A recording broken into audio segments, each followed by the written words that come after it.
Vamos a presentar un ejemplo de una aplicación de regresión lineal simple en SPSS. También este ejemplo, esto lo vamos a hacer mañana, es un ejemplo sencillo y vamos a incorporar 6 ejercicios el día de mañana, donde uno de ellos se tiene que realizar preparación previa a los datos, porque hay datos ausentes. También hay datos extremos, también hay falta de normalidad en las variables que están generando algún tipo de problema. Vamos a verlo, cómo se transforman las variables para que tengan comportamiento normal. Y vamos a ver también 3 o 4 técnicas de imputación de datos y vamos a verificar en forma muy empírica cuál de todas es la más adecuada para el relleno de información. En este caso tenemos un ejemplo que tiene que ver con, aquí, que tiene que ver con ingresos y gastos. Están en miles de dólares. Lo primero que hacemos es un gráfico de dispersión de los datos. Podemos usar el generador de gráficos o nos podemos ir directamente a los gráficos de dispersión que están en el componente de gráficos antiguos. Y lo que hacemos es asociar la variable ingresos con la variable gastos, considerando que los gastos diarios dependen de los ingresos diarios. Estos son gastos e ingresos diarios. Luego entonces, lo que estamos verificando es que a medida, y tengo los cuadrantes, en donde estos cuadrantes que están aquí, en esta primer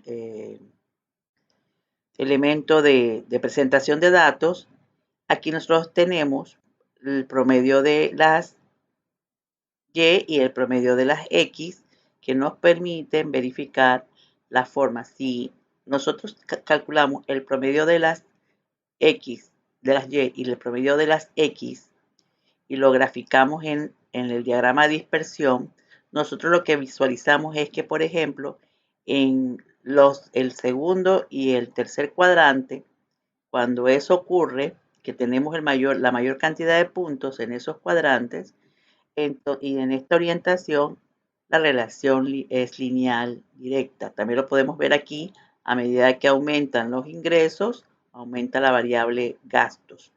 Si fuera lo contrario, es decir, que yo tengo en el primer cuadrante y en el segundo cuadrante de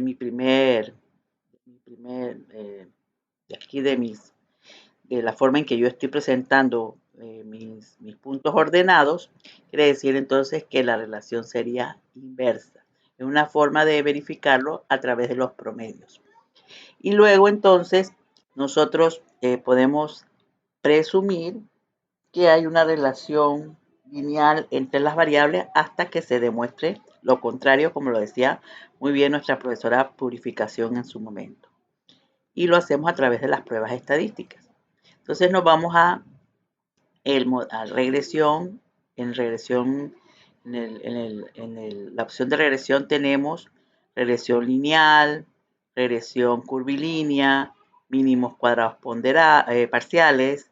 Tenemos también la regresión logística binaria, la regresión logística multinomial. Tenemos regresión ordinal, el probit, la no lineal, la estimación ponderada y la de mínimos cuadrados en 2 fases. Y también está la opción de escalonamiento último categórico. Nosotros vamos a usar en este momento el de lineal, que es a través del cual se calcula la regresión lineal simple o la regresión lineal múltiple. Luego, él nos va a generar, pues, que coloquemos quién es nuestra variable dependiente, quién es nuestra variable independiente. Nosotros podemos hacer regresión por pasos cuando estamos con varias variables. Eso lo vamos a ver en los ejercicios posteriores. donde ellos hacen un análisis del R cuadrado y de la explicación, también de la explicación que tiene las variables independientes a la dependiente. Hacen un análisis de las correlaciones parciales, a efecto de ver cuánto contribuye de forma única la variable al modelo y cuál es la información que no comparte. Nosotros tenemos la opción también de tener una variable de selección. Si nosotros quisiéramos hacer, por ejemplo, todo el ejercicio solamente por ejemplo, para mujeres o para hombres o para gente del área rural o del área urbana, también tenemos para etiquetar casos y en el momento en que yo necesita ponderar, por ejemplo, alguna de las variables para corregir algunos de los supuestos de, de regresión, yo lo podría hacer también, pero esto lo vamos a ir haciendo poco a poco. Luego entonces me aparece en el menú de estadísticos pedir el coeficiente de regresión. Cuando hablamos de los coeficientes de regresión, serían las estimaciones o el coeficiente que va asociado a cada variable independiente, el, el intervalo de confianza de esos estimadores o de esos coeficientes. Yo puedo pedir la matriz de covarianza, el ajuste del modelo, que sería la parte de analizar si el modelo es adecuado para hacer una generalización de la población a través de esa muestra. Es donde me aparece el análisis de varianza. El cambio en R cuadrado lo vamos a pedir cuando estemos en regresión múltiple. Los descriptivos de las variables dependiente-independiente, las correlaciones parciales y semiparciales, que esto lo utilizamos también para ver un poco la parte del análisis de la colinealidad y el diagnóstico de la colinealidad. También nos permiten, esto lo vamos a hacer en ejercicios múltiples, porque hay varios métodos para poder analizar la colinealidad.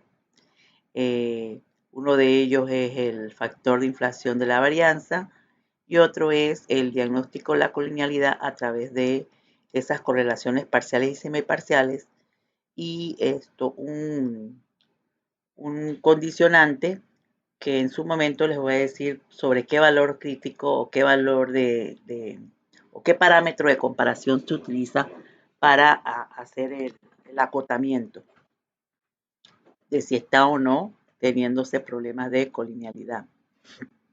También tenemos los residuos, el análisis de residuos a través de el Durbin-Watson, ya sea porque es serial o porque las variables que obtuvimos las variables o esos residuos obtenidos del pronóstico versus el valor real asociados a su variable independiente, nosotros vamos a verificar si no hay dependencia o hay algún tipo de asociación, que no solamente es por parte de serie histórica, sino también por la conformación de la muestra. También podemos hacer diagnósticos por caso, donde yo puedo tomar como base o como cota 3 o 2, es decir, a 3 desviaciones estándar, que se encuentra el 99.97% de las observaciones, o a 2 observaciones estándar, que nosotros podemos utilizar como base, o 3 o 2, para verificar si ellos no se salen del contexto. Eso nos ayuda a ver un poco el comportamiento de esos residuos. También puedo ver los gráficos. Puedo hacer un gráfico para ver la heterocedasticidad a través de el gráfico de los residuos estandarizados, es decir, el residuo estandarizado que nosotros obtuvimos en el modelo y la predicción estandarizada, es decir, la Y estandarizada o predicha a través del modelo, y podemos ver el comportamiento de esos residuos en función de esos pronósticos. podemos ver el histograma de los residuos y que los dibuje el comportamiento, o sea, los dibuje o los simule un comportamiento normal, de probabilidad normal, para analizar si estos tienen o se asemejan a o emulan a una distribución normal. Uno también podría pedir otros gráficos parciales con respecto a si fuera una regresión múltiple. También tenemos la parte de la regresión lineal guardar, donde yo puedo guardar los pronosticados no estandarizados, que serían a través del modelo de regresión, cuál es el punto pronosticado de Y o variable dependiente con respecto a la variable independiente, es decir, correr el modelo. Puedo crear una nueva variable con ese pronóstico.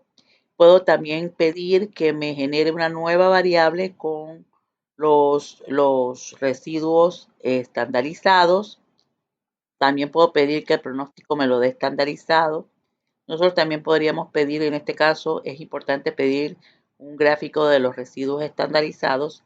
Si yo quisiera utilizar una prueba distinta de aleatoriedad de los residuos, como la prueba de rachas, que es una prueba no paramétrica que me permite analizar si hay aleatoriedad, o una prueba de signos o medianas para verificar también si hay aleatoriedad o no en los datos. Esto es importante porque lo podría confirmar a través de otras técnicas. Y esto que les estoy diciendo aquí, esto también nos genera, por ejemplo, lo que es el R cuadrado, el error estándar de estimación a través de la ANOVA, la prueba de los parámetros del intercepto y de los parámetros o predictores, y nos ayuda también a hacer ese tipo de acercamiento a verificación del modelo.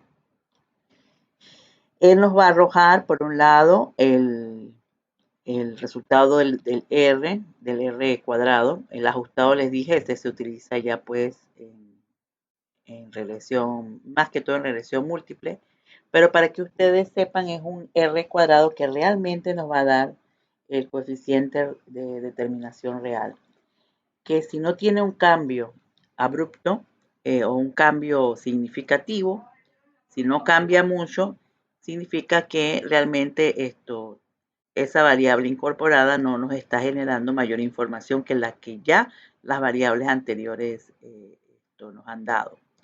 También, porque tendríamos que hacerlas con esa variable, sin esa variable, pero eso también lo podríamos obviar con la regresión por pasos. Tenemos el error estándar de estimación y el Durbin-Watson, que está en 1.7, es decir, está entre 1.5 y 2.5, quiere decir que nosotros podemos decir que no hay dependencia entre no hay autocorrelación entre las observaciones, por lo que ellas se distribuyen en forma aleatoria. También tengo la tabla, pues ANOVA, donde yo estoy probando pues mi F calculada, que es 1973, estamos viendo que es una F alta. Esa F es producto de la división de el cuadrado medio de la regresión y el cuadrado medio del residuo, es decir, 40.218.271 dividido o partido entre 20.376. Eso nos debe dar aproximadamente 1973.8. Así se calcula el estadístico de prueba o el calculado. Y tengo entonces la media cuadrática o el cuadrado medio de regresión, que sería la suma de cuadrados, de regresión entre 1 y el cuadrado medio del error de los residuos sería 1304.067 entre 64. Ese valor me da 20. Si yo a 20.375 le saco la raíz cuadrada, voy a obtener el error de estimación de 4.51. Es de ahí es que nosotros obtenemos nuestro error de estimación de la media cuadrática del error, o el conocido como el cuadrado medio del error. En este caso, la prueba es significativa, quiere decir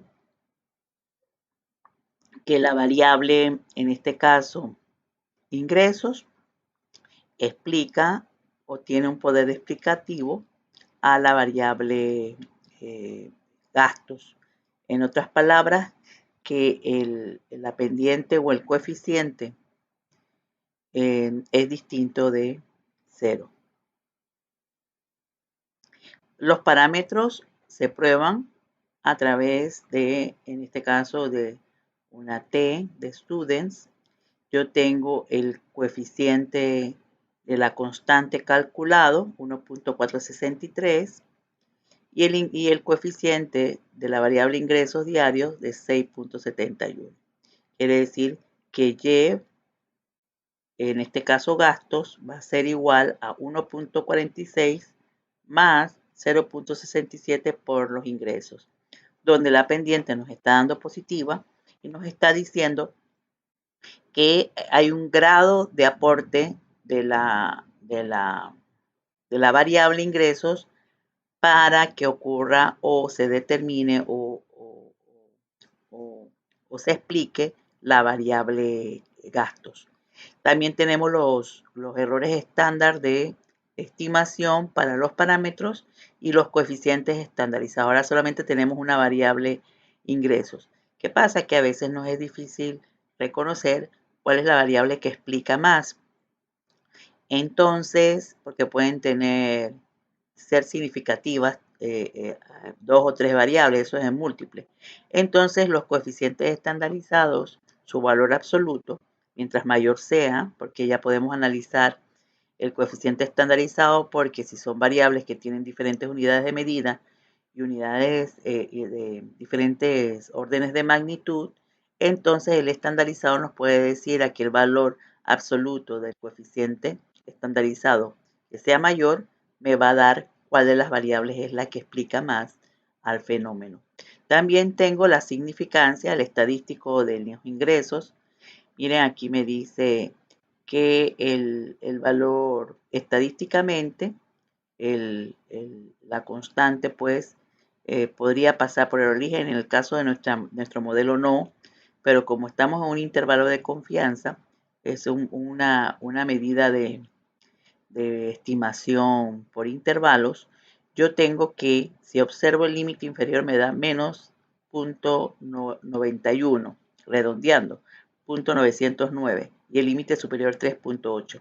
Por ese intervalo ocurre el 0. Quiere decir que dentro de todas las líneas de regresión que yo pude calcular dentro de ese intervalo, o todas las rectas que pudieron pasar por ese intervalo, alguna de ellas va a pasar por el origen. En otro caso, en la parte de los ingresos, ellos se mueven en un intervalo inferior de 0.64 y 0.70. Y si esto es como efecto de una muestra, tengo una confianza del 95% de que el parámetro, o en este caso la pendiente de la recta, va a fluctuar entre 0.64 y 0.70. Es decir, que si yo tuviera que repetir esta experiencia 100 veces, 95 de ellas podrían tener parámetros que oscilen entre esos dos valores y ninguno de ellos va a pasar por el 0 porque el intervalo no contiene el 0. Entonces, esta es otra forma de analizar la significancia del parámetro. O por el intervalo, si yo veo que en el intervalo hay posibilidad que dentro del intervalo quepa el 0 o esté el 0, entonces ella no va a ser significativa. Aquí tenemos las hipótesis pues, de los parámetros. No existe relación lineal entre el gasto diario y el ingreso, o en otra forma, beta es igual a 0 contra la alterna de beta distinta de 0. Decir que es igual a 0 quiere decir que la pendiente estadísticamente no es significativa. Entonces también podemos comparar las probabilidades, y las probabilidades siempre podemos usar como marco el 5%. Entonces, como P es menor de 0.05% y estamos observando que en el intervalo de confianza no pasa no pasa el 0 por allí, y también tenemos que el estadístico de prueba es bastante alto, nosotros podemos decir o concluir que rechazamos H sub 0 y concluimos que existe una posible relación lineal entre el gasto diario y el ingreso diario, con un 95% de confianza. Esto se puede verificar, pues como les decía, en el intervalo de confianza, porque no pasa por 0 y por lo cual el coeficiente es significativo. Y la interpretación es que por cada dólar que aumenta el ingreso de los empleados, el gasto aumenta en 67 centavos de dólar, con una confianza del 95%. Es decir, que tengo un 95% de confianza que en la medida de que aumente, en este caso vamos a hablar de aumentar porque está positivo, que aumente, pero realmente se dice aumente o disminuya en un dólar los ingresos de los empleados, el gasto diario aumentará o disminuirá en 0.67 centavos de dólar. En este caso usamos la parte de aumenta porque estamos en la parte de una pendiente positiva. Entonces, por cada dólar que aumente o se afecte la variable X, en este caso ingresos, aumentará en 67 centavos el gasto. Entonces también tenemos aquí la posibilidad de pedir el valor pronosticado, el residuo, cómo se mueve el mínimo, el máximo y el promedio, el valor pronosticado estandarizado y el residuo estándar. Entonces, si observamos aquí, lo que se ven son estadísticas descriptivas que también nos pueden dar mucha información. Por ejemplo, el valor del residuo estándar se mueve entre menos 1.5 y 1.6. Estamos viendo que no va a fluctuar más allá, o sea que en este lado no hay datos atípicos significativos porque él va de menos 1.5 a 1.6. Si hubiésemos usado como dos parámetros, allí van a estar dentro de ese rango, de lo esperado, es decir, no vamos a tener valores tan fuera de rango. Si observamos la distribución y observamos el gráfico de la distribución PP normal, donde nosotros tenemos el acumulado observado y tenemos el acumulado esperado, nosotros vamos a encontrar que los datos están bastante cerca de la diagonal con algunos elementos, por ejemplo, aquí de aumento, es decir, en la cola superior, y vamos a tener también algún tipo de aumento en la cola inferior, pero que no se traducen o no afectan la distribución de los residuos, que tienen una distribución aleatoria y que pareciera, si pasáramos aquí en 0, pasáramos la línea, pareciera que no tuviera un comportamiento o una tendencia. Si eso ocurriera, entonces nosotros tendríamos que revisar, por ejemplo, en este caso, si podríamos verificar a través de una prueba si existe o no relación o una distribución normal, buscando los residuos y analizándolos, los residuos estandarizados. Y luego entonces verificar si la prueba, por ejemplo, de KS o con Kolmogorov-Smirnov se corrobora toda vez que tenemos 66 datos. También lo que podemos analizar aquí es la posibilidad de estandarizar, si fuera el caso, la variable gastos diarios. Estandarizar no, tendríamos la posibilidad de transformarla en un logaritmo de los gastos para hacer el análisis con logaritmo de los gastos y los ingresos, o logaritmo de los ingresos con los gastos, o ambas con logaritmo. Verificamos y probamos y verificamos todo el modelo nuevamente hasta ver si no empeora, porque podría empeorar también, o si mejora el comportamiento en este caso el análisis de los supuestos, pero en este caso estamos bastante bien. El otro caso sería, por ejemplo, hacerlo, como les decía, las dos transformadas a través de una transformación, las dos transformadas a través de otra transformación, una transformada y la otra no, y viceversa, y hacer las pruebas hasta encontrar la mejoría en la verificación de los supuestos. Nosotros en el caso nuestro tenemos que hacer mañana una serie de ejercicios.